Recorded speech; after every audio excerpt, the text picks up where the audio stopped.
كثير.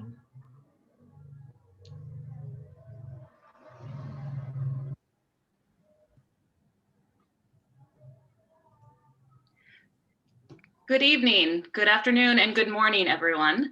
Welcome to the 5th webinar of our series featuring Musawah's knowledge building initiative on reclaiming adl, or justice, and ihsan, or beauty, goodness, and care in Muslim marriages between ethics and law. Thank you for joining us from all around the world today. My name is Jana Rumminger, and I am a member of Musawah's knowledge building working group, and I will be the housekeeper for today's event. So with this series of knowledge building webinars, we are trying to open new digital spaces for building and sharing feminist knowledge on family relations. The topics revolve around the diverse, plural, and flexible understandings of marriage practices, laws, and norms in Muslim contexts. Speakers come from a variety of scholarly fields, and discussants usually have experience addressing issues relating to family laws on the ground. You can watch all of our webinars on Musawah's YouTube channel. Today, we are blessed with the presence of two groundbreaking scholar activists, the always inspiring Dr. Faqihuddin Abdul Kodir from Indonesia and Heba Salah from Dar al-Ifta in Egypt. And before I hand over the webinar to my colleague, Sarah Marsso, who will be the moderator for this session, I have a few housekeeping issues to share with you. First, this webinar is also being live streamed via Musawah's Facebook page, and a recording will be made available on our YouTube channel. Participants who have joined us on Zoom may ask questions using the Q&A button at the bottom of the screen. And we usually have too many questions to address. So if we don't get to your question in today's webinar, please don't hesitate to get in touch with us via the email address that is on the screen now in this housekeeping slide. We ask that you please do not use the chat function to ask questions or to address other participants. Please only use that if you're experiencing technical difficulties. So use the Q&A button for all questions. You can message me directly and I will be there to assist you if you have a difficulty. In the chat box, we will be sharing resources and any reference materials that the speakers refer to, and we will also share these on our website afterwards. And finally, if you are tweeting or posting about the webinar, please don't hesitate to tag us at Musawah on Twitter and at Musawah Movement on Facebook and Instagram. And now let me introduce you to our moderator, Ms. Sarah Marsso. Sarah is a graduate of Sciences Po in European Studies and International Relations, and she also holds an MA in Development and Cooperation in the Middle East and North Africa. Since 2015, she's been the Knowledge Building Coordinator in Musawah, and she is an integral member of the Musawah Knowledge Building Working Group. She has been a lead researcher and co-author of several Musawah publications, and she plays a key role in all of our knowledge building, capacity building, and movement building work. Sarah is based in Paris, and in addition to her work in Musawah, she's been involved in various workshops, activities, and events relating to feminist and anti-racist activism in France. Sarah, over to you. Thank you very much, Jana, for this very generous introduction. And assalamu alaikum, and welcome everyone to this 5th Musawah Knowledge Building webinar on Hadith, gender, and family relations. Today is a very special day as we are celebrating Mawlid al-Nabi al-Karim alayhi salatu wassalam. So our webinar is graced by the birthday of our beloved Prophet Muhammad, the light inside every light, and the one of whom we follow the beautiful character and ethical teachings. We are grateful to God for the joy of sharing this day with you and honoring the Prophet's legacy through our conversations and efforts to better understand one of the most important sources of the prophetic tradition, the Hadith. Through our discussion today and in the next webinars, we would like to remind ourselves that the Prophet Muhammad was a radical rethinker of both faith and society, and that throughout his life, he directly challenged the established social and political power structures of his time and space. The Prophet's message was a reformist one. He was impelled by a strong sense of social justice, inspired by the Qur'anic revelation, a scripture that came to all of humanity, regardless of class, race, or gender. Those who believe in his message and are therefore expected to walk on his steps, that is to cultivate our own forms of discernment, guided by the Quran, and to reclaim what is at the heart of this prophetic reformist message, which is, what does social justice mean for our own time and space? And this question is at the core of Musawah's knowledge building work and of our latest research initiative titled Reclaiming Adl in Muslim Marriages Between Ethics and Law. We see this research project as a conversation with you all because we want to create a space in which we can reclaim the beauty and the justice of our tradition and explore how they can be reflected in our lived realities. So how do we do that? By rethinking, redefining these key terms and concepts of our tradition, which are adl and ihsan. Through adl, we are calling upon values of transformative justice and equality, And through ihsan, we are unearthing values of beauty, of goodness, of care. These two concepts can mean different things to different people, but like all concepts, they have contestation at their core. So walking on the steps of the Prophet, we reclaim this concept with a strong sense of social justice. Through our initiative and these webinars, we want to have constructive conversations with scholars, with activists, but also with everyday Muslims, with different views and perspectives to redefine our family relations towards more cooperation, more equality, and more mutual care and giving. The first 4 webinars looked at marriage from a fiqh, historical, and legal perspective. Today, we have the chance and honor to have with us Dr. Faqihuddin Abdul Kodir to explore another important textual source of Islamic teachings, the prophetic tradition, and in particular, the Hadith literature. For those of you who are not familiar with this source, it refers to what was attributed for the Prophet Muhammad, what he said, what he did, what he approved in others' actions, and how he behaved. The Hadith literature and its science is both controversial and critical to Muslims' lived realities. All of us who have been growing up in a Muslim environment have been hearing, reading, or using a hadith in a conversation. Some of these hadith even became expressions of language, such as تَبَسَّمُكَ فِي وَجْهِ أَخِيكَ لَكَ صَدَقَةٌ, to smile in the face of your brother or sister is an act of charity. So because hadith is playing such an important part in our tradition, we cannot simply ignore it. But how can we comprehend those ahadith who seem to be at conflict with our contemporary sensibilities? How can we develop and apply an ethical, context-sensitive reading of the hadith tradition that leads to gender-equal relationships? Through his research, Dr. Faqihuddin Abdul Kodir is addressing these questions by offering new lenses through which we can apprehend the hadith tradition. He calls his approach Qira'a Mubadala, hermeneutics of reciprocity. And through this methodology, hadith literature is seen as a dynamic body of knowledge in which negotiation of meanings is possible, and through which we can engage to address present-day challenges. So we are looking forward to hearing more about it today. Without further ado, I'm happy to introduce Dr. Faqihuddin Abdul Kodir, an outstanding scholar of Hadith and Islamic law. He's also the founder of the amazing Fahmina Institute, an Indonesian NGO working on gender, democracy, and pluralism from an Islamic perspective. He teaches at the Faculty of Islamic Law at Syekh Nurjati State Institute for Islamic Studies in Indonesia. And he's also an activist engaged on so many levels with Musawah, but also many women's rights NGOs across Southeast Asia. We're also pleased to have with us our discussant Heba Salah from Egypt. She holds an MA on gender and development from Cairo University, and she's currently a researcher and interpreter at the Media Outreach Center of the Egyptian Dar al-Ifta. Heba is also the founder of Women's Voice for Peace, an organization whose purpose is to debunk the social stereotypes about Muslim women in Arab societies. We are very pleased to have Heba with us. She will provide the very much needed insight from her experience, her research work, and activism on the ground. So we all look forward to an exciting discussion before us. Welcome, Faqih. Welcome, Heba. And let's begin with the first set of questions. Thank you. So hadith is a very controversial and often misunderstood textual source in Islamic tradition. Because of the complexity of its hermeneutics and the way it has been used to justify political and patriarchal interests, many Muslim feminists have decided to disengage with the source and to focus only on the Quran. Dr. Faqih, can you please tell us a little bit more about this debate and why you think it's necessary to engage with hadith literature? Okay. Assalamualaikum warahmatullahi wabarakatuh. Bismillah, alhamdulillah, wassalatu wassalamu ala rasulillah. Thank you, Sarah, and everybody. The hadith or sunnah is very important source for Muslim in the world, including Indonesia. It is a source for daily lives of Muslim, including the discussion of women and the family.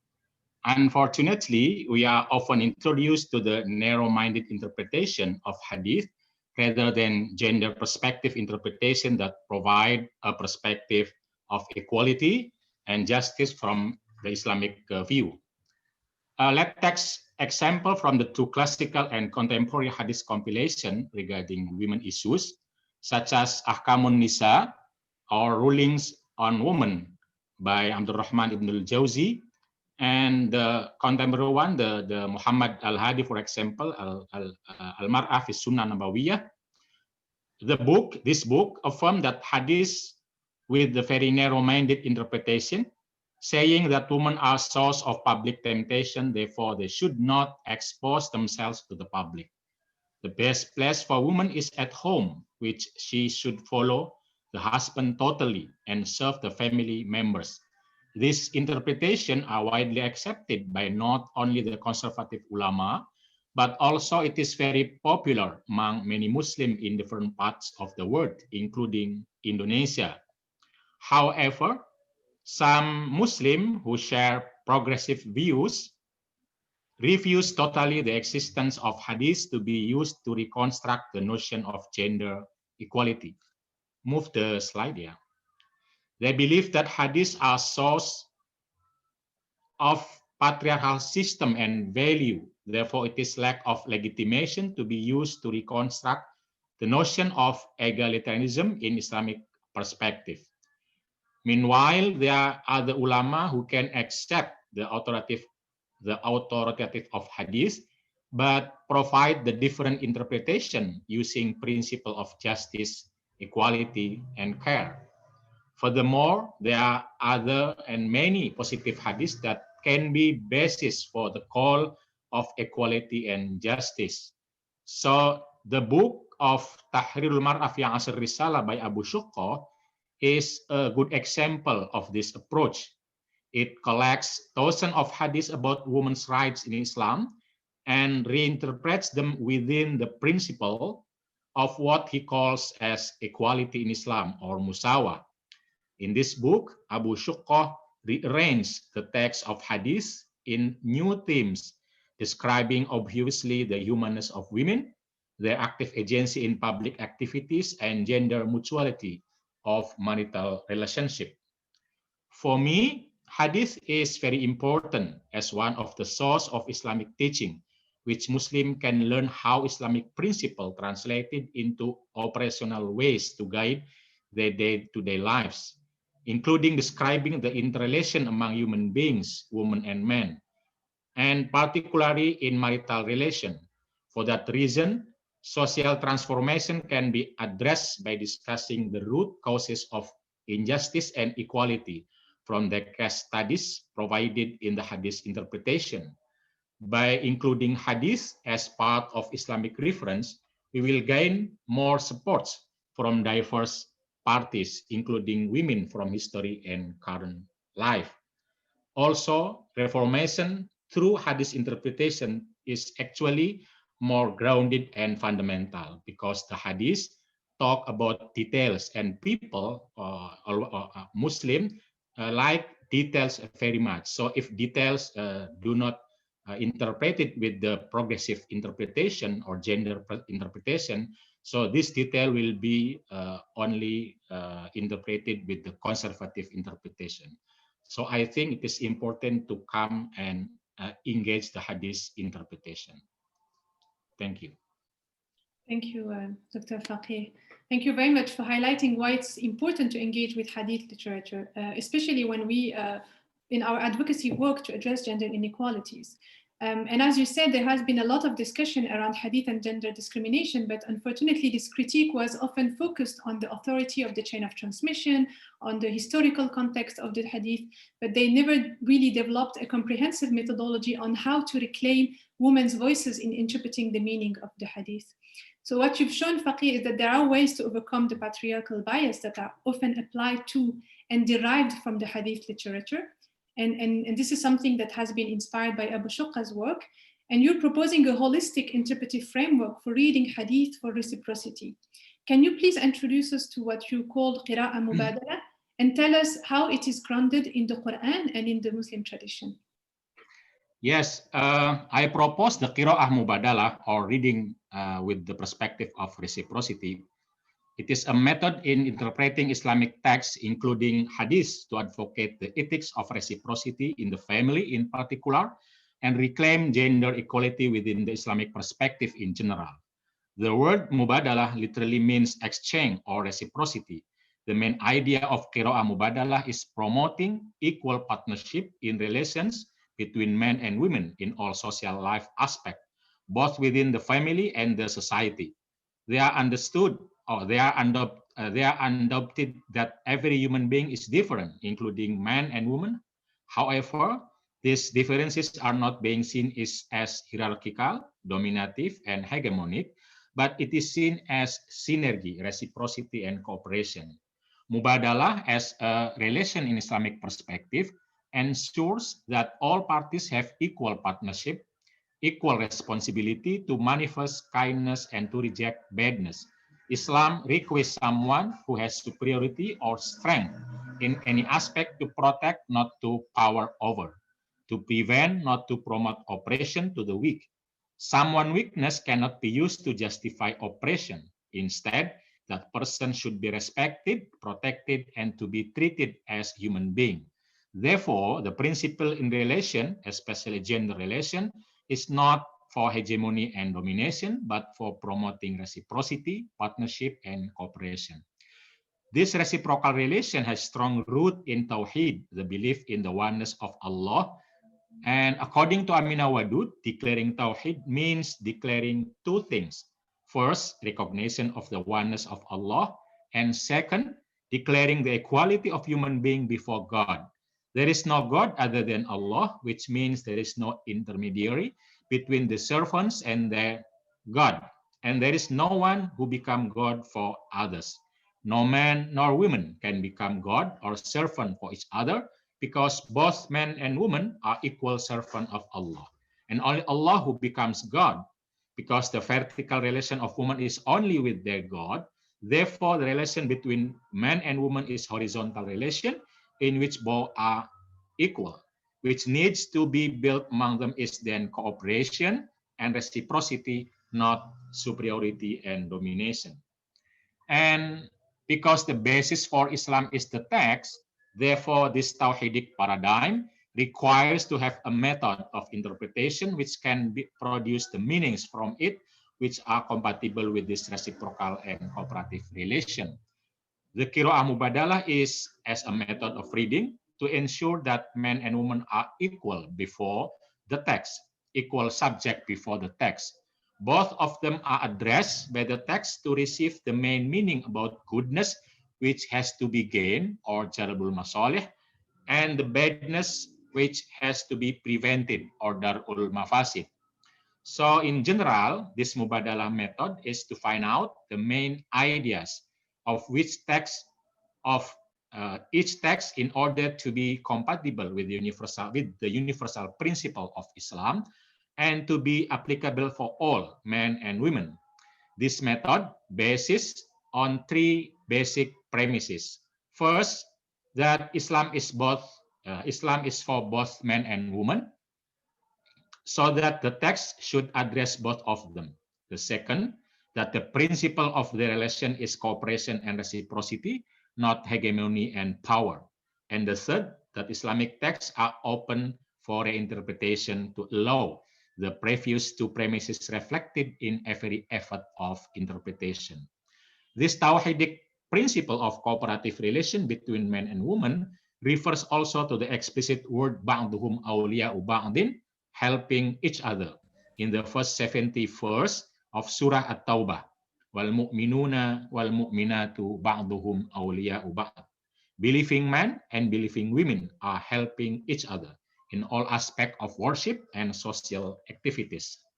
While the idea of Mubadala, that women and women are equal before the text and both are greeted by the text, refers to many verses of the Quran. One of them is verse 195 of Surah Ali Imran. Fastajaba lahum rabbuhum anni la udhi'a amala amilin minkum min dzakarin aw untha ba'dukum min ba'd. And their Lord responded to them, never will I allow to be lost the work of any worker among you, whether male or female. You are one another. This verse greets explicitly women and men in reciprocal relation. You are one another. You are of one another in all aspects of life, including public activities. So when we come into interpret the hadith, including any text of hadith, we should start with the end of mind to find out meaning compatible with the foundational teaching of Islam and applicable to both women and men. This foundational teachings or al-mabadi, for instance, are respecting human dignity, the reward and punishment for what is being done by either man and woman, justice and blessing for all, and without any discrimination against men and women, being kind to others, being grateful, helping each other, and working together, which is applicable for all regardless of their sexes. With regard to marital relation, these foundations become the pillars of marriage or qawaid emphasized by the Quran. They are first, marriage as commitment with strong bond promise as the mandate from God, or mithaqon ghalidhan, the principle of partnership or reciprocity, or zawaj, and the act of giving comfort and mutual acceptance, or taradin, and treating each other well, or mu'asyarah bil ma'ruf, and the habit of consulting each other, or musyawarah. So to formulate these pillars in one sentence, there can be a mubadala maxim called ma yasluhu li ahadiz zawjaini yujlabu li kilayhima wa ma yadurru bi ahadihima yudra'u an kilayhima. What benefits one spouse, it should be brought for both of them, and what harms one of them also should be avoided from both of them. Thus, ideally, two persons who bind themselves to become marriage couple, man and woman, are equally requested to behave noble morals and be responsible to always treat each other well without any exception. Thank you, Sarah. Thank you, Dr. Faqih, for this very well demonstrated introduction of your methodology. And I just want to apologize to the audience because we had some issues with the PowerPoint sharing.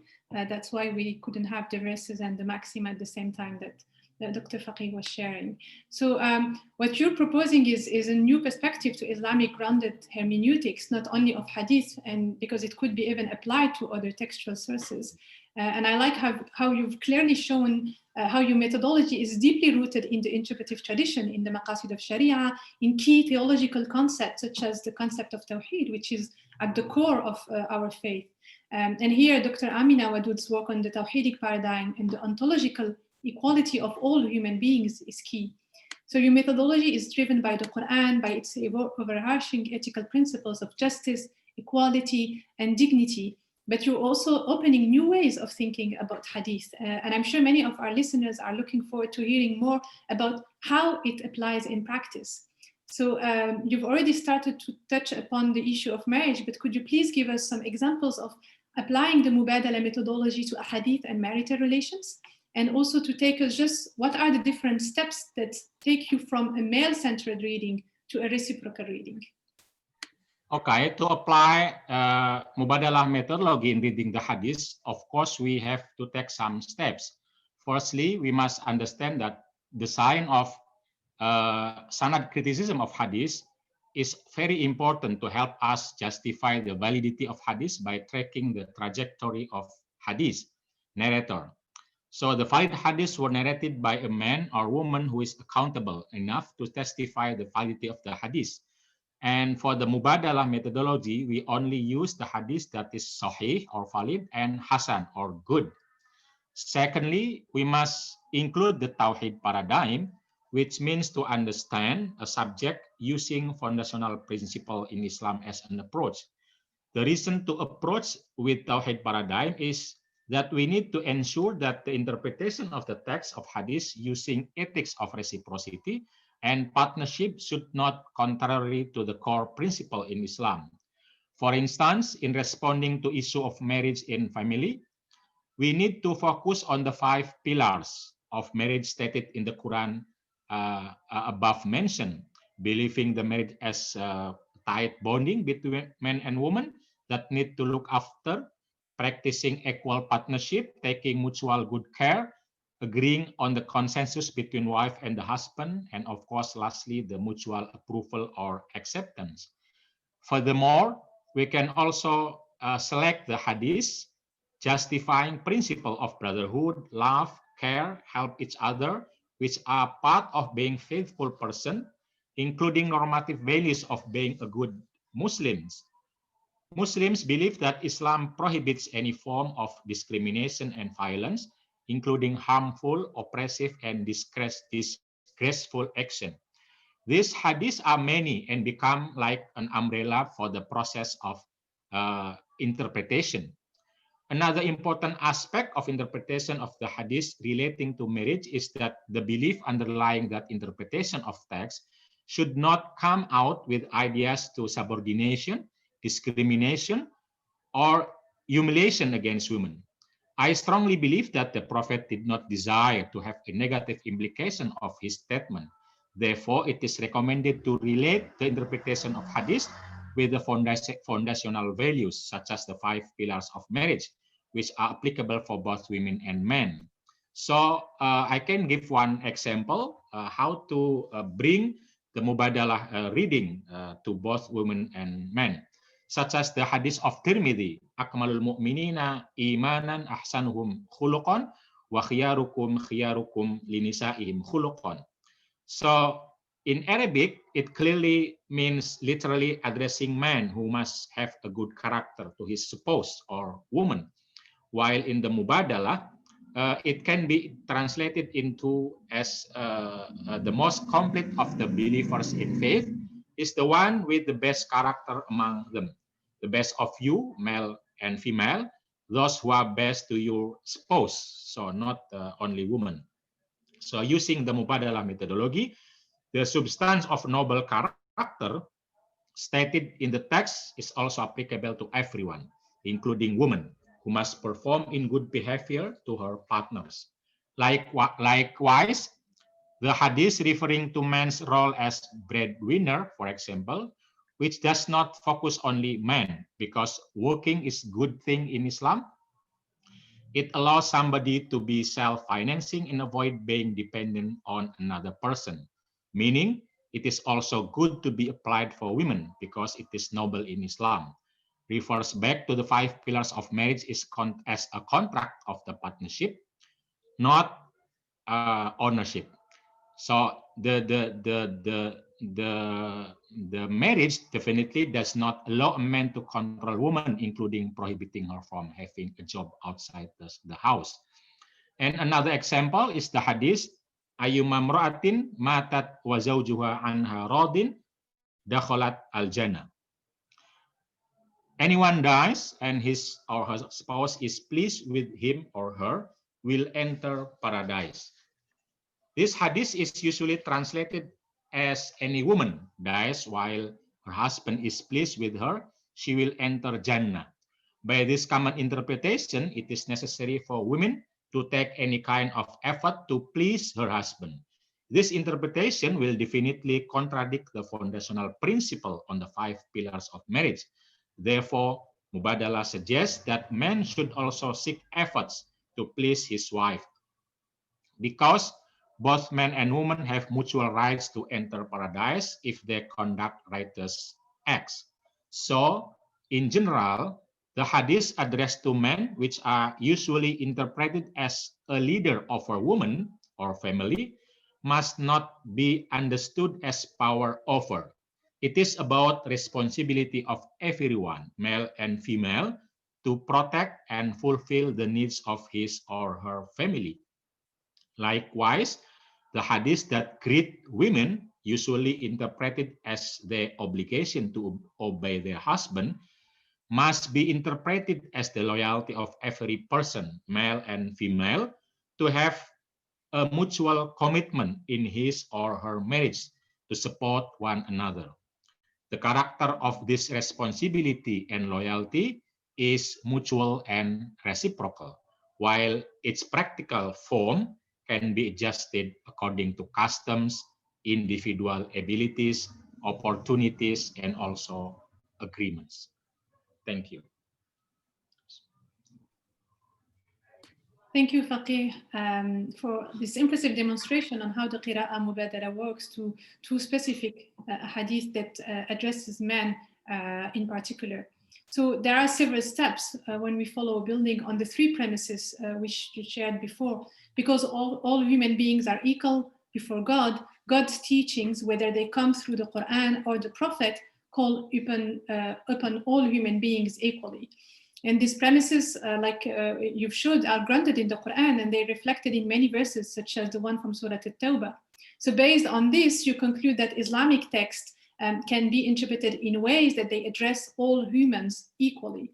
And it's quite interesting because the second hadith that is still now shared with our participants on pleasing the spouse is very much linked to the verse on qawama, and the way also Muslim feminists have tried to deconstruct some of the interpretations of qawama by asking the question, who is qa'im? And is the verse addressing men in particular, or is the verse addressing a specific context, and can it be reverted and applied to all spouses?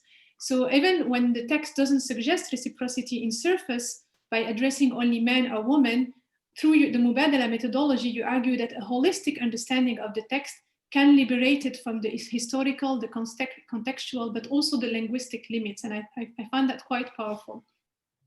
But now this is the theory. How do you envision the application of your Mubadala approach to the activism on the ground? I know you've done some impressive work in Indonesia. So could you please share with us and with our listeners some examples of how you've been using your research in your activism and how it translates to Indonesian lived realities? Yeah, actually, Mubadala is not only about the perspective and method of reading, but it is also an approach how to engage much more people and cultural resources to our movement of gender justice. So in the context of stagnancy of engaging male ulama to support gender equality and to respond male-dominated culture, I believe, and I has tested in some project, that the approach of Mubadala can provide an alternative narrative to gender equality. Men tend to accept the idea of partnership, which is the essence of gender equality, is both men and women have equal rights and must perform a partnership to achieve happiness. Mubadala encourages us to think a problem-solving oriented approach without looking for who needs to be blamed. We want to approach as many actors as possible to be part of the solution instead of pointing them as causing factors. Therefore, positive inquiries in approaching this issue often to increase more possibility to engage male actors or the hardest actors. There are, of course, some examples, and I and other institutions have been using Mubadala as an approach in program intervention, research, and also to change some policy. For example, as I am as a lecturer of Islamic Studies, Mubadala methodology has been introduced as a methodology of Islamic Studies to students and accepted by the university. Mubadala also as a methodology has adopted by many NGOs that affiliated to Indonesian Women Ulama Congress to produce fatwa and religious opinion responding to women's rights related to issues in Indonesia, including now the Bill of Eradication of Sexual Violence that have been advocating by the Congress in the last 3 years using the approach of Mubadala. And in collaboration with ASEAN Muslim Action Network and Walayalak University, Thailand, Mubadala methodology also has been taught among male and female religious leaders to increase support for survivors of gender-based violence in Patani. During dialogue, the narrative Mubadala, or partnership and reciprocal, is more acceptable as an entrance. Then gender equality can come later to explain the importance of building a family with the principle of equality, mutual respect, and protection of women from gender-based violence. And also, I work in Ministry of Religious Affairs of Republic of Indonesia. It has been adopted Mubadala perspective in the training module of pre-marriage class to educate couples with principle of reciprocity and partnership as key elements of happiness and success in the married life. We have trained 1,800 facilitators who are ready to deliver sermon and consultation to the bride and groom. And also through Mubadala ID, we have trained more than 500 young people to write and contribute to reshaping public opinion about the role of women and men from an Islamic perspective. Social media of Mubadala in particular, Instagram, has significant active engagement among young people who seek Islamic knowledge to explain about controversial issues surrounding women's rights using Islamic progressive views. And now just we published the application, the Android application of 60 hadiths, including the text, 60 hadiths about the women's rights in Islam, including the text of hadith, sources, interpretation using Mubadala approach, and also video and audio. And there is about 20 key concepts of Mubadala, how to read the 60 hadiths. Thank you. Thank you, Faqih. These are very exciting and fascinating achievements. And I have to say that in Musawah, you have a lot of respect and admiration for the strength and creativity of the Indonesian movement for gender justice. And I'm sure the listeners are sharing this feeling that it's really impressive to see how it is possible to create spaces and mechanisms that include women scholars in the production of religious knowledge. And the example of KUPI has been a great inspiration for me, but for many Muslim women in the world as well. So to our listeners, I just want to remind you to please type your questions in the Q&A box if you have any questions for Dr. Faqih, because we will address them shortly in the Q&A session.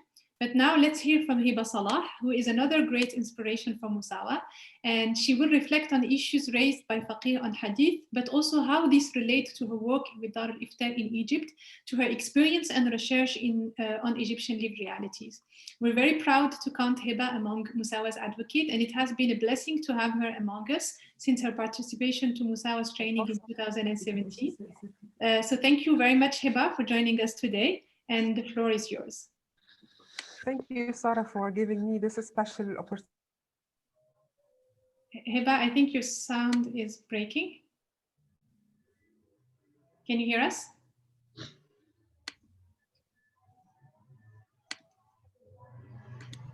Heba?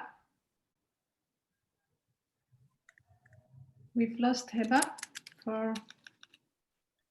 Opportunity on such a special... Hello, Sarah? Yes, hello, Heba. We've lost you for a couple of minutes. Come back. Yes, I have been talking. Thank you for giving me such a special opportunity on such a special day. Actually, I have two reflections to go on concerning my personal experience with the Hadith or with the Prophet's traditions. First of all, being a woman in a patriarchal society, and the second is being a woman in the Egyptian society.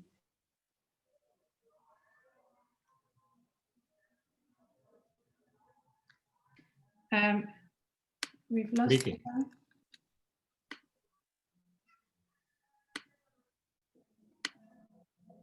Sorry for the technical problems.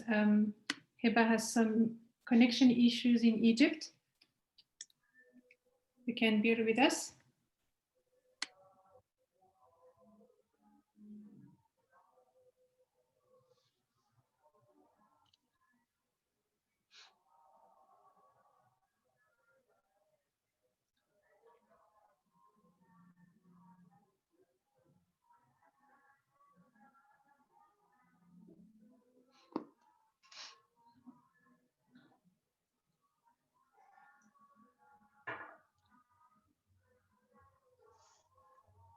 Okay, while we're trying to get Heba on again, perhaps I could ask you, Dr. Faqih, to tell us and tell our listeners a little bit more about the KUPI experience, if that doesn't, if you're okay with that. Yeah, okay. KUPI is the Congress of Indonesian Women Ulama. We have conducted this Congress in 2017. It about more than 600 people of women ulama who came to our pesantren Islamic boarding school, and most of them are academics and also preacher and activists in the ground, and also the researcher who has a concern with the empowerment of women.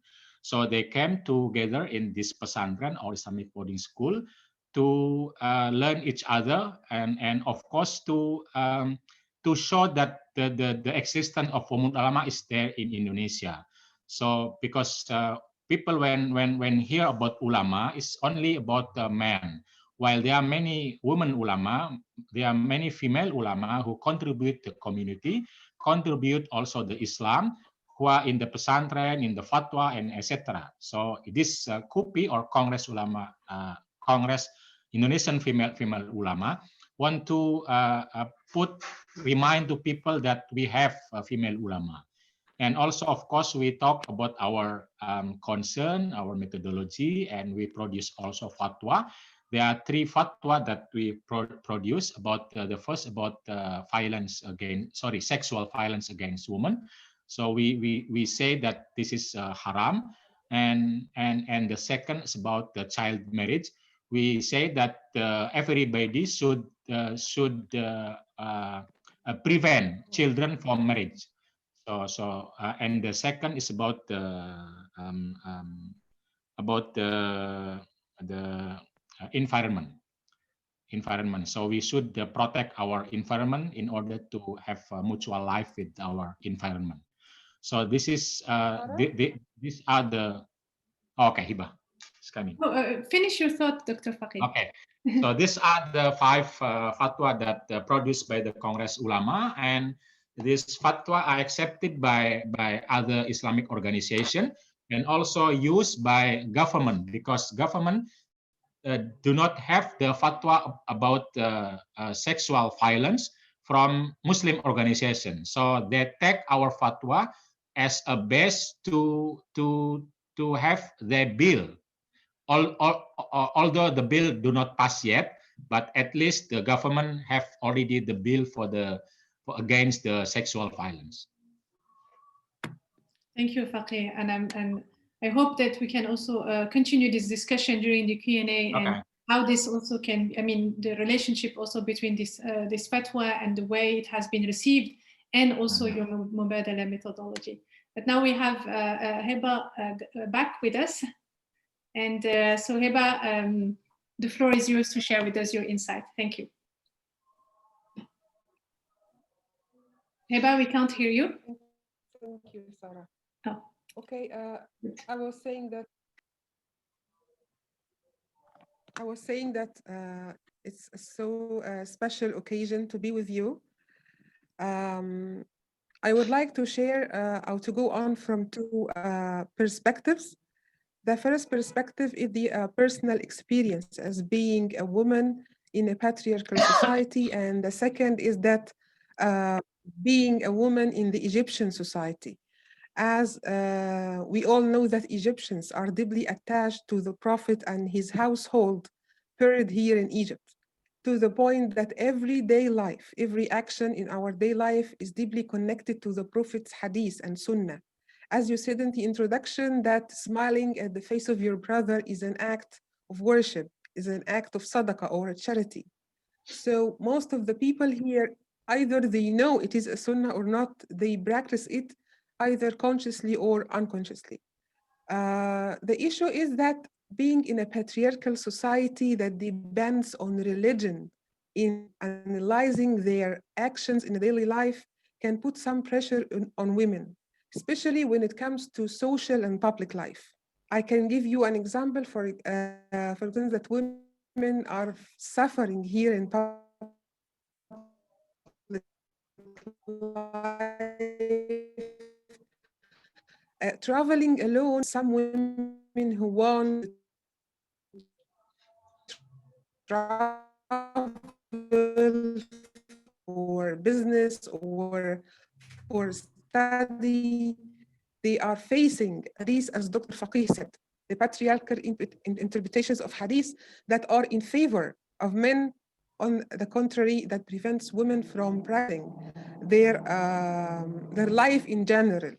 So are finding yourself that you want to make things clear, that you have to tell people by every possible mean that this is not the sunnah. You are deeply attached, and this is a blessing, of course, but you have to know that on the right track when it comes to women and gender relation in the society, especially in the Egyptian society. The second is working for an official organization, religious organization, which is Egypt Dar al-Ifta.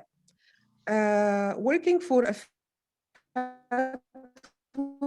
field, as Dr. Faqih said, we should be in deducting the rulings, the Quran and Sunnah. So in everyday life, we meet people who are coming to Dar al-Ifta to share their problems, to share their questions. And of course, Hadith plays a vital role and vital part in deducting these rulings. Over the past 5 years, actually, we have been engaging women issues with the rise of women right movements that's going on, especially to be more focused, especially after the January 25th revolution in Egypt. Things changed a lot. Women started to have voices. Women started to defend their rights than before. So on the political level, women started to ask for their rights in the public life. And this reflects on the religious institution itself. So the fatwa started to be, I will not be, I don't like to use the word progressive, because what we did about the interpretation is the root of all evils we are seeing now when it comes to women issues. So the fatwa started to bring to focus the most demanding issues, on the top of which I would like to mention women's bodies. The idea of FGM, female genital mutilation, child marriage, abortion, which prevents women from even having the freedom to go ahead with their own bodies. So religion and Hadith of the Prophet, which is interpreted in favor of men, started to take another view that brings to focus that this is not the issue. It's not the story of what people are circulating. That's why we started at Egypt al-Ifta to have a certain unit for treating gender issues. Over the past year, we started last year of assigning a certain department for gender issues, and started to come up with new researches and asked to for call of papers. And especially we have two famous female scholars who started to participate with the research. And this is, I consider, a big shift in the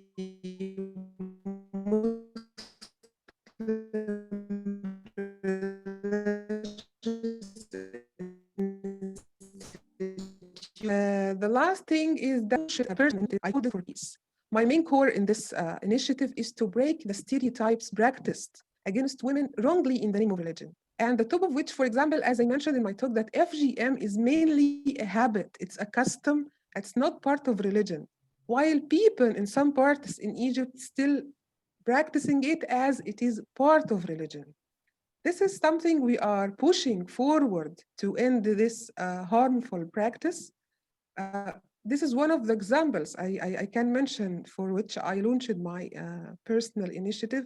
The initiative, alhamdulillah, has succeeded so far. It launched last September 2019, and I'm trying to develop it and getting to engage with civil society organizations who are active in this direction to achieve you know that I know that things will take time, because we are starting to debunk things which are instilled in the society for centuries. So I know it will take time. So I would like to ask Faqih a question about his Mubadala methodology, which is an amazing start to go ahead with Hadith. Do you think, or do you plan to go ahead for further cooperation with organizations worldwide to expand your activity about the Mubadala, or you love to keep it for the Indonesian context? Thank you so much for your time and for giving me the opportunity to share such insights with you on such a special day. Thank you. Thank you, Heba. I'm sorry that the connection was not good and that we couldn't get, like it was breaking sometimes. So Dr. Faqih, can you please address Heba's question? Yeah, first of all, thank you, Heba, for the comment and also respond. And I learned much from your personal touch also. And about the question, actually, I did already outside Indonesia because I have a partnership also in terms of working together with System Islam in Malaysia to have a workshop with the youth also in Malaysia, and also to some community there to use how Mubadala as approach. As I said, that Mubadala is not only about the perspective, but also about the approach, how to come to the community. So we try to engage much more people and use the many cultural resources there. So the relationship about Mubadala is not only about men and women, but also how to have a relationship between us and the culture and the tradition. So I also did the working together or partners in the Thailand in the Patani, where the conflict area is very strong there, and there are many Salafi Wahhabi movement there. We come there to raise the awareness about the gender-based violence. So before we talk about the gender-based violence, we talk about how in Islam talk about partnership, reciprocity, and then we come to the gender violence. So I think, of course, I'm ready to any partnership with other organization, especially from Arab, from Egypt, to develop more about the perspective itself, about the method itself. Because as I said, in the Arabic structure, the male structure can be used for female, while female structure cannot be used for male. While in my experience, it can be, because imro'atun mean is a person. I mean, and in the substance is about a person, but not about a woman. It's like in the methodology of usul fiqh, we have analogy, for example, about the alms giving, for example. We have only in the hadith about silver and gold. While we understand from ulama, this is not about silver and gold, but about the wealth, about the money, about the paper money. Now we can also give alms giving. So when hadith talk about imra'atun, for example, to me it's not about woman, but about a human being. So the substance is about human being, how we can share together and in relation with the let's say with the spouse. So I need, of course, to develop this kind, to understand and to have much more discussion, and also how to have like a compilation in hadith, because you know that the hadith on family much more compiled in the eye of fiqh, in the eye of rules, not in the eye of ethics. So I think we need to gather in partnership and working together how to compile the hadith in the eye of ethics of justice, care, and also equality, and al-adlu wal-ihsan. There are many hadiths, I think, but our lens is always talking about the fiqh, about rules, about the obligation and rights, not about the mutual responsibility and also mutual understanding, and etc. Thank you, Heba, and I think we can continue discussion and partnership.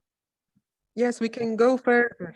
Yes, sure. Okay. We can go further for further cooperation because it connects with my with the goals of my personal initiative relating to culture. Because in my opinion, that is starting with culture and tradition. This is the good way to make real and tangible reform regarding family issues in relation to hadith in our Arab and Egyptian contexts. Thank you, Faqih, for your inspiring insights. Thank you. Thank you. Thank you, Faqih, and thank you, Heba. And Heba, in your commentary, you shared also how also in Egypt, there are now women's voices that are reclaiming the spaces of production of religious knowledge. And the work that you're doing with Dar al-Ifta is also quite important and impressive.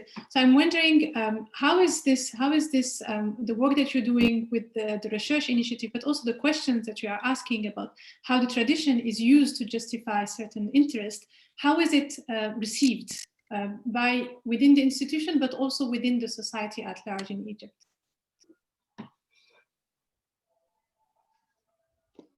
Heba? Maybe the Egyptian society. Yes, hello? Yes. Continue, Heba.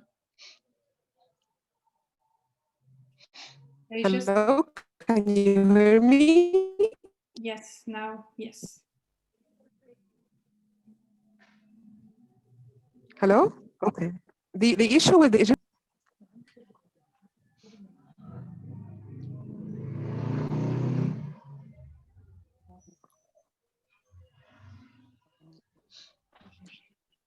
The connection is really not good. Heba, can you hear us? Hello? Yeah, you can go ahead. Hello. You can hear me? Now we can, yes. Yeah. Okay. I was talking about the issue with the Egyptian society is a bit complicated because we have different, I will not name it sects, but I will say that we have the Salafi movement, which is a bit extremist, and it has been working for so many years in the society and started to let people think that what the traditions of the Prophet are only addressed to men or to male, and women are only subjects, or they should submit themselves to their husbands, brothers, fathers. So a woman is only a follower. She has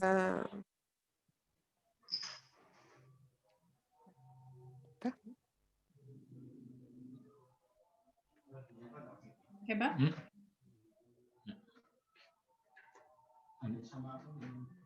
Heba, we lost you again.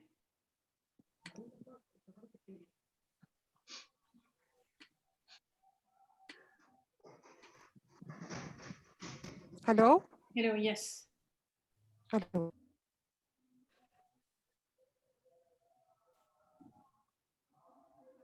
Okay.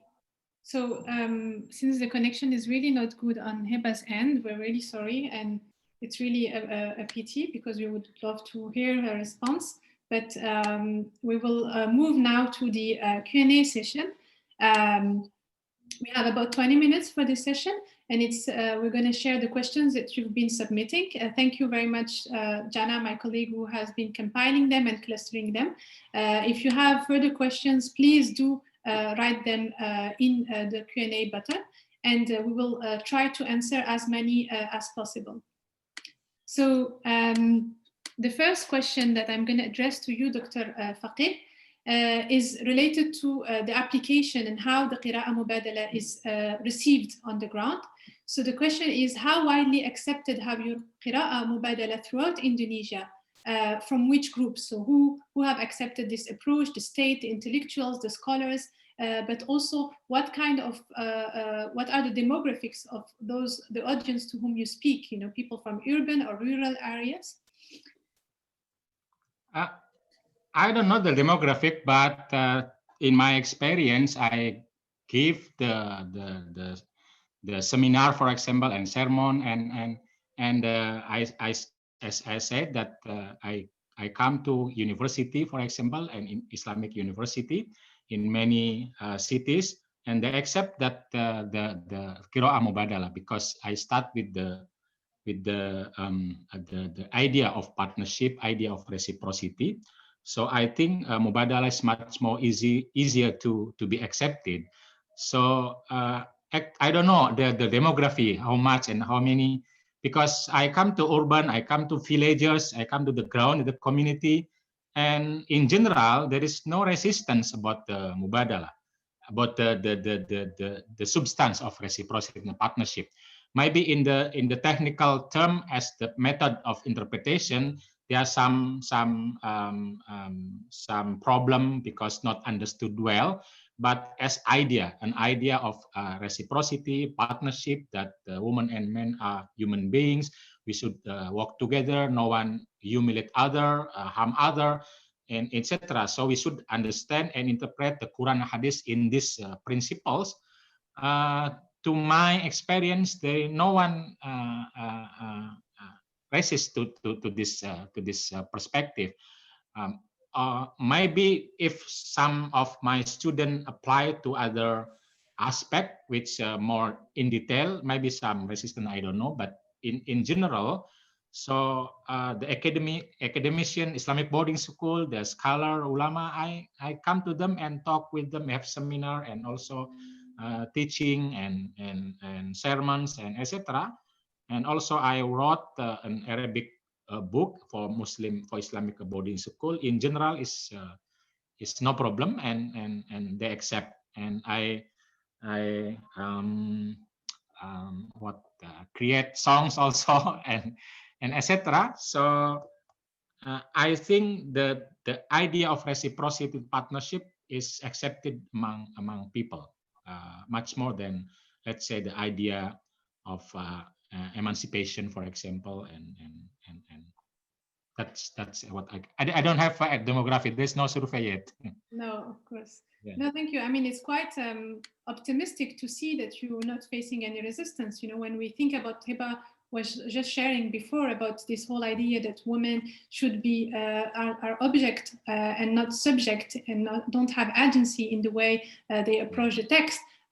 It's quite interesting that in your own context in Indonesia and working with religious leaders on the ground, both in rural and urban areas, you don't have this resistance to the principle of having men and women being in partnership in the way they... In general, yes, in general. Maybe when I said that female structure can be understood for male, they resist. But when I come to the principles, I mean to the principle of the first about the adl and ihsan, to come to the tail, so they accept, although the method maybe do not accept.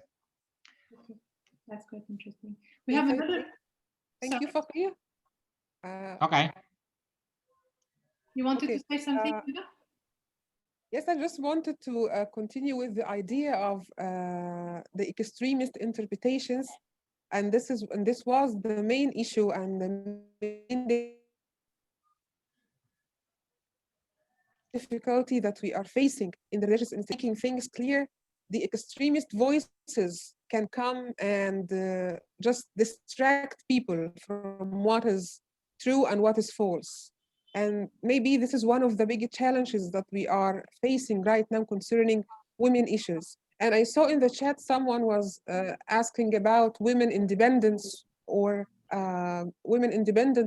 going or traveling or moving without a mahram. Yes, there is a hadith in which the Prophet that there will be one day when you find women traveling without a mahram, since things are changed. Now we have safety transport, we have safety means of transportation everywhere, inside and outside our country of residence. So with the change of time, the Prophet told us that women will one day in the future travel alone without a mahram. However, the extremist voices, they blind themselves on the purpose just to keep women at home. This is their own plan for blocking women from public sphere and religious sphere. So this was a very quick comment. Yeah, no, thank you very much, Heba, to address this question already. And so we have another question that is related to the compilations of ahadith that already exist. And for example, one that most of the Muslims have been introduced to, which is the compilation of Sahih Bukhari. And the question is, how do we apply the methodology of Qira'ah Mubadala when we look at this kind of compilation? Because you've mentioned the need to rethink the way hadith are compiled through the lenses of fiqh or through the lenses of ethics. When you work on this methodology, Faqih, are you also working on these traditional classical compilations, or is it too complicated and you prefer to start from scratch? Yeah, it is really complicated, but I think we can work. I mean, we can refer to the same compilation, but we take for our own purpose, because the hadith is many, more than 10,000, let's say. And so but we can recompile, because the hadith is compiled by ulama. So Bukhari different from the Muslim and etc. So I think for our life we can recompile. We can start with the principle of the hadith, and then we should put the other hadith in terms of that principle. So and sometimes we need to also to interpret word by word of the hadith in order to have that Mubadala meaning from the hadith, because if not we will lose. So I think we can work with reading all the hadith, and then we select and put the new compilation. Like Abu Shukko is already done, I think. He has Tahlil Mar'ah fi Asr Risalah, about 6 volumes, and he compiles between Quran and Hadith, and he put themes by himself. And we can work after Abu Shukko, using our own Adl and Ihsan to have more clear message about Adl and Ihsan, about the reciprocity partnership. So I think yes, complicated, but we can work, because people need more clear message, like Arba'in Nawawi, for example, it's only 40 hadith. So we can select 40, 60, maybe 100, 200, that very clear message for the ethics of reciprocity and also adl and ihsan. I think we can work, although it is, yes, very, very complicated. Exactly. And actually the whole purpose of your research and your work is starting from a complex situation. So the work has to be done, and it takes time, but it's important that we have researchers like you to do that. So we have another question. And I have compiled this one, the 60 hadith, and it is already in application of Android, but not yet in English. Maybe after, I hope one will translate it into English. So there is an application in Android about 60 hadith. Just write 60 hadith or something like that in Indonesian language. There is a hadith, and then source, and then interpretation using Mubadala method, and also voice and video. That's amazing, Dr. Fakhi. Can you please share with our audience what is the name of the Android application? Because this is one of the questions that came actually earlier. Yes, 60 hadith. I sent to your also our group 60 hadith. 60 hadith on women's rights, but in Indonesian language. Okay, great. So we can share that with our audience. We have now another question actually that is related to the language and the linguistic limits of the Mubadala approach.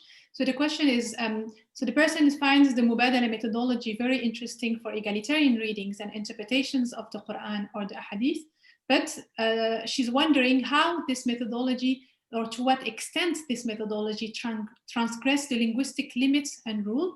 So she's wondering if this Mubadala approach is accepted in Indonesia by non-Arabic audiences, but might be more difficult to be accepted by Arabic ones.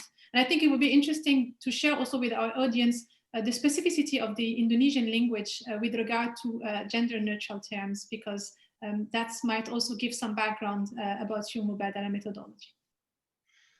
Yeah, that's why we need talk much with the Arab people, because Arabic say belong to Arab, while English now belong the word. So if Arabic belong the word, me as Indonesian, I think we can be part of the Arabic, because in Indonesia there is no it's very little. There is no gender linguistic. So he, she in Indonesia is only dia, and there is no gender in verb, in noun, in pronouns. There is no gender. So it is difficult for us if every word has gender. So because the essence of thing is not in gender, but in the essence itself. So, let's say start with the thinking of Arabic itself. As I said before, that in usul fiqh there's a methodology how to understand the meaning from the word beyond the literal meaning, beyond the literal meaning. So there's always a methodology how to understand the meaning from the word, not only literal. So like as I say, analogy, the qiyas. In qiyas, there are many steps how to understand the meaning beyond the literal word. Like let's say, like as I said, like almsgiving or zakat from silver and gold. While now we take zakat from money, from paper money, and etc. And also in Arabic we have rajulun. Rajulun mean a man, but there are many word rajulun translated into human being, not only man. Like rajulun tasaddaqa biyaminihi, rajulun dzakarallaha fafadat ainahu, and many other hadith about rajulun, about imraun. So not translated into man, but as person or human. So to me, if rajulun can be translated into man and woman, so also imro'atun in terms of essence of human being, like imro'atun who do, imro'atun who did something like that. To me, is we should take the message of the word, not the word itself, because it talks also about the essence, about the substance, which is about human being who do something. If good, it is good. If bad, of course, it is become bad. So it will be easy to get the message if we think that imra'atun also about the human being, not only about the woman.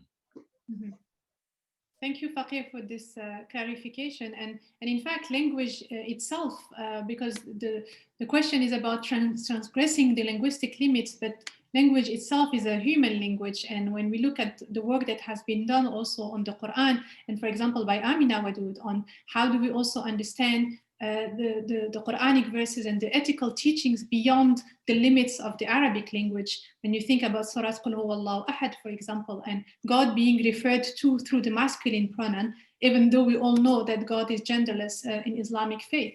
So what you are proposing with the Mubadala approach to a hadith is also continuing on the same trend of thought of how and what can we understand from the substance of the text beyond both the historical context, but also the linguistic context through which the narration came out.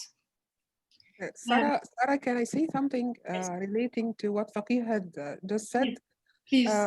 Concerning the issue of mahram as well, it's important as working for the fatwa institution to know that fatwa changes according to time, conditions, and the places as well. So maybe some hadiths which have been recorded in which the Prophet was saying a certain advice to women back then, it was suited for a certain circumstances or situation to a certain woman. So when it comes to fatwa, this doesn't mean that this advice can be applied to the same person. And we have, for example, that 3 people at the same time came to ask the same question to the Prophet. What's the best deed in Islam? He gave different advice to the 3 people according to their own condition and their personal inclinations. So this is one of the important things that when it comes to fatwa about women traveling and being independent and other issues engaging the public sphere, life around us has changed a lot. So we have to put this in mind when we treat the hadiths relating to women issues in our modern time. So in the 21st situation, we cannot give the same fatwa that was given back then concerning traveling, when the roads were not safe and it was dangerous for women to go alone. So this is was important thing to add to what Faqih has said about the context and how can we exchange the idea of mubadala as well. So thank you. Thank you, Heba, for adding this. To my Mubadala approach about the mahram is not only about the woman, it's about the fragile people, anyone. Yes. The children, for example, fragile one, and the situation is bad. Everyone should be accompanied by one who can protect them, or system. We can say now system, or the politics or the law who protect people from become victims, for example. So we can learn deeper, not about about the person, but about the human being. So one who become fragile or maybe and vulnerable, vulnerable. So not about the woman itself. If woman can strong and also have a system and law, they can go anyway. Yes. No, thank you. This is very important because you're clarifying two things. There is reading the hadith in its historical context and to whom it is addressed. This is what Heba just mentioned, specific cases. And we have that even with the Quran. Certain verses are considered to be khas and being specific to certain situations. But what Faqih is also adding is that even when it's in specific circumstances and even when we think that it is general, here we look at what is the intention of the text. What is the ethical intention of the text? It is to protect the vulnerable. In this specific condition, it was a woman or a woman that is a widow or an orphan. But today, in our situation, who is vulnerable in the same situation? So this is opening new avenues and broader actually than the linguistic limits of just reverting the male and female pronouns. And you know, Sarah, that there is a clear hadith of the Prophet in which he say, I command you to take care of the rights of the two vulnerable, women and children. So yes, I agree with Faqih that it's broad line that we go deep inside and size it down according to the condition of every person. Yes. Exactly. Thank you, Heba. So we're going to move to another question because we have quite a lot of interesting questions addressed to you. So this is a question that is related to the Quran. So how do you think about the Mubadala methodology and a verse like الرجال قوامون على النساء? So is this verse, could this verse be interpreted through the Mubadala approach? If yes, how? And do you think what do you think about the hadith that said that a people who has been ruled by a woman would go to its lost? Yeah, the idea of Mubadala is how to have the message from the verse itself, like Ar-Rijalu Qawwamuna 'ala Nisa. The message is in the Qawwam, which is the responsibility, or that the responsibility come with the condition, which is the capacity and also giving nafaqah or maintenance. So when Quran said that ar-rijalu qawwamuna 'ala nisa, that responsible because she has or he has the capacity and he has money to maintain. So in this kind, anyone who have capacity, anyone who have money to give maintenance, it should do also the same way. But why men first invited by Quran?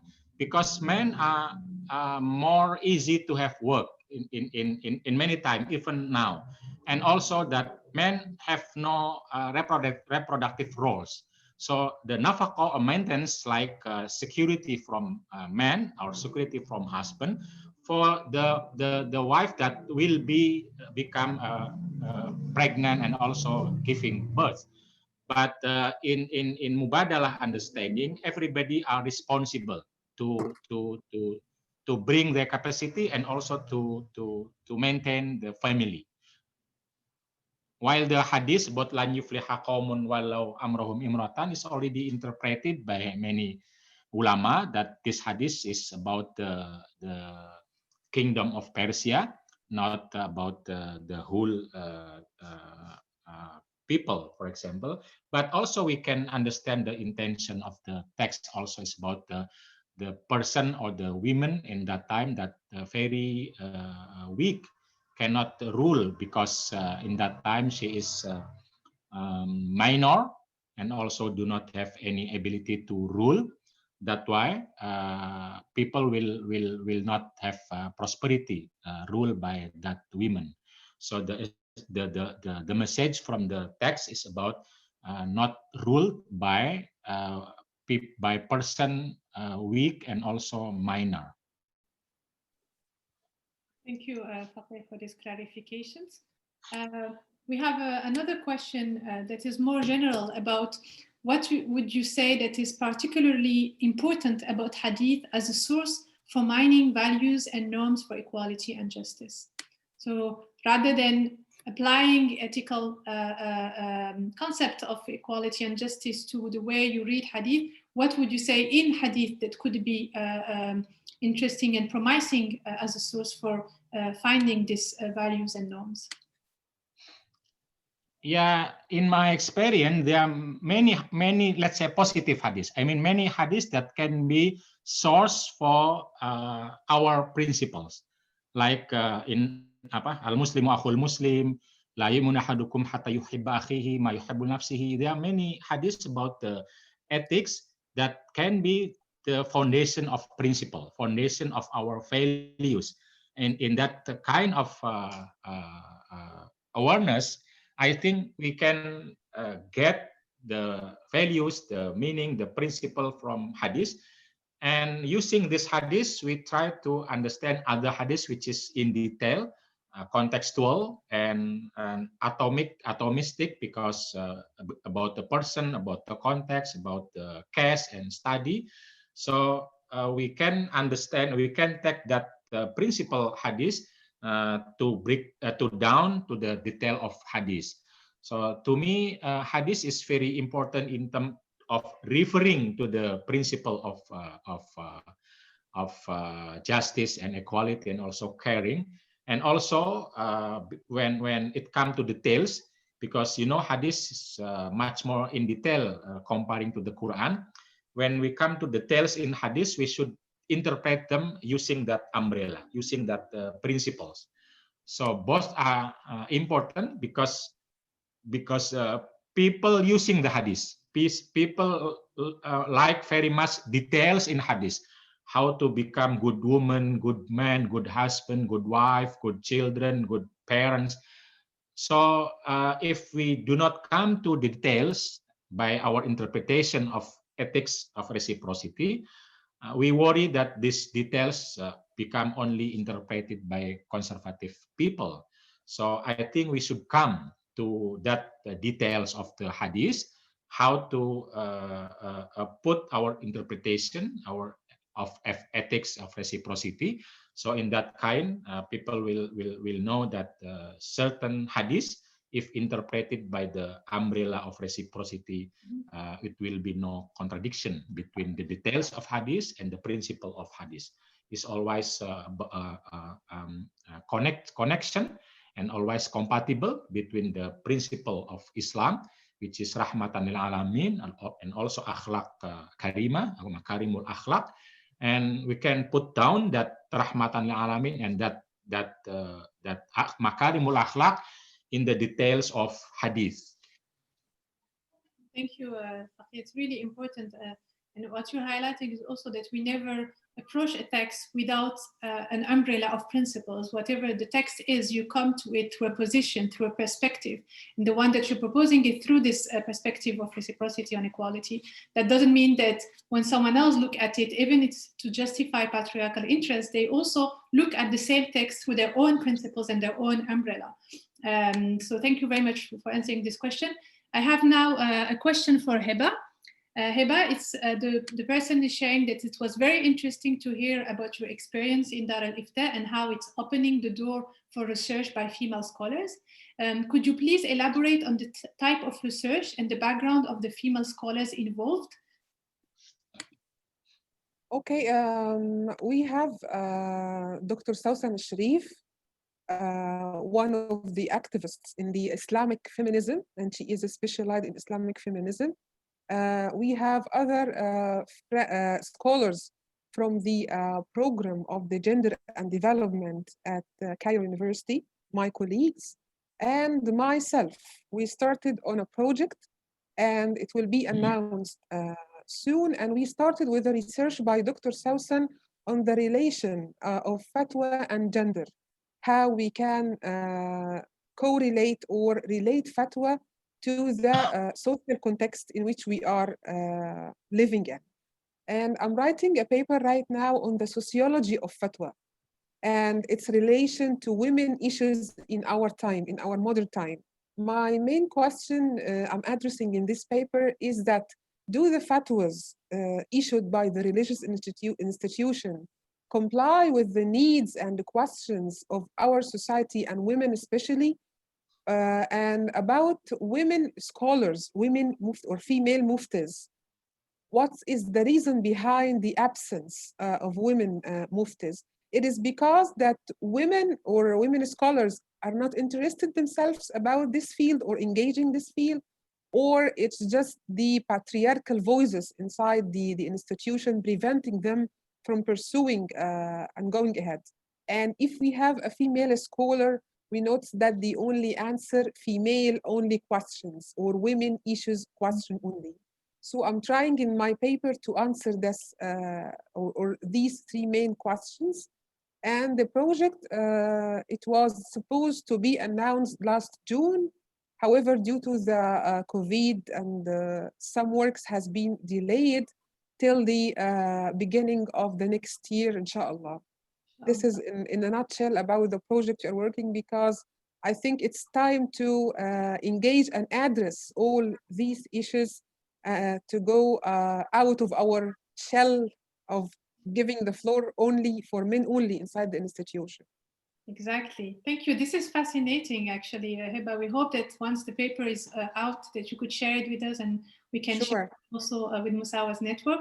And I think it would be really great for you to connect actually with the faqih and the work that KUPI are doing, because this Congress of Women Ulama who have actually issued fatwas not only on women's issues, but also on environmental issues. So this is actually addressing one of the questions you're asking as well, you know, can women enter these spaces, but also should women only address the issues that are pertain to them, or do they have a say to the public interest and public issues? So I think it would be quite interesting for you and Dr. Faqih and our friends in Indonesia to connect, especially that you're working on this project. I was just thinking to ask Faqih, because I'm actually working on a book as well, and this is exclusive for Musawah. I'm preparing a book, inshallah, regarding the experiences and interviews I had with different categories of women in the Egyptian society, sharing their stories about the experiences. They find traditions are so captivating for their activity in the society. So I'm compiling a book of articles, and it would be great to exchange ideas from the Egyptian and Indonesian society, because I think women everywhere are sharing the same concerns and difficulties and challenges as well. You're welcome. Thank Indonesia. Thank you so much, Faqih. Thank you. Thank you so much. So unfortunately, time is short, so we will have to end the Q&A session. But before we close, would you like to share some final comments, Heba and Faqih? Yeah,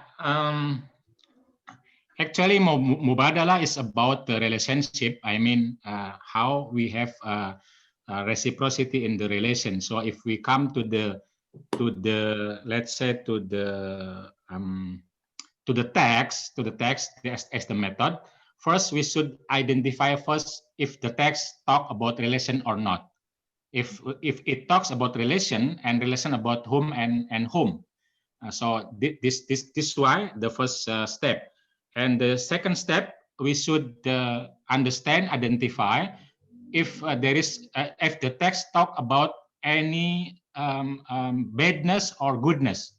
So which kind of text object subject that the text talk about, the which badness and which goodness. And the third is which part that agreed by the text. I mean, woman or man. And the fourth step is we should have like reflection whether there is a principle in the upside, in the umbrella, that the badness and goodness can be connect to the principle. And then if we connect with if connect to the principle, so we can apply it to both women and men, because the kaidah or the qaidah al is jalbul masalih wa darul mafasid fil ma'ashi wal ma'ad. It applies for both women and men. So we have also 5 pillars of qaidah al-fiqhiyah, ad-dararu yuzal, al-mashaqqatu tajlibut taysiro, and etc. All this maxim applies to both women and men. So I hope that Mubadala, using our own tradition about how we have good relationship and reciprocal relationship and partnership, and also working together about men and women, it will become easy to have an ethics of reciprocity and ethics of justice, and also equality in the family. Thank you. Thank you, Faqih. Thank you, Faqih. Really, thank you so much. And thank you, Heba, for this amazingly rich discussion and sharing today. Faqih, we're very much... Sorry? Can I say something? Can I say something? Oh, yes, please, go ahead. Okay, it's something I would like to say in every official event. I know that we are educated people, we have our own academic degrees, but we should keep in mind in our work that we should reach to the simple people as well, because this is the core of the ideas. It will be useless if we kept talking to ourselves in the conferences and webinars, and we didn't get to the ground, to the simple people, and make things simple for them in order to digest. So I recommend that everyone is working in the social work to put this in mind, that to be easily reachable to the simple people in order to have his message or her message well received. Thank you. Thank you, Heba. Thank you very much. And actually, it speaks directly to what I was going to share, to synthesize, because this is what we're trying to do with you today in this webinar, what we're trying to do in Musawah, really to open this conversation beyond the books, beyond the academic spaces, but also to open new horizons of thinking about Islamic texts, that it should be something that all of us who identify as Muslim could approach and think about and learn. But also to have these discussions at all levels, in Islamic teachings, in legal and social frameworks, and also when we think about the lived realities and the experiences on the ground. The Mubadala methodology also that Faqih is proposing is somehow creating these new avenues by foregrounding the Qur'anic ethical principles of equality and reciprocity when interpreting hadith, by foregrounding the ethical example of the Prophet. And today, being the day of the Mawlid, it's quite powerful to think about it, how the Prophet's sense of social justice can be called upon when we read a hadith that could be understood on the surface as being discriminatory. It also, this approach helps us to go beyond the limited approach of trying to see if a hadith is authentic or not. Like Faqih has said, what matters is that this hadith speaks to the lived realities on the ground. People are thinking about it, are referring to it. So he's providing a methodology of how can we read this hadith and make them relevant to today's Muslim ethical sensibilities. So for our listeners, I just want to precise that Faqih's paper and all of the authors contributing to the webinars will be featured in Musawah's book that we hope to publish in the next year or so, inshallah. We will also make sure that we share the resources that were mentioned during the webinar in our website. We are very much looking forward to see Heba's paper and work on the sociology of women mufti, and we hope also that Musawah can support you in cooperating with our Indonesian friends.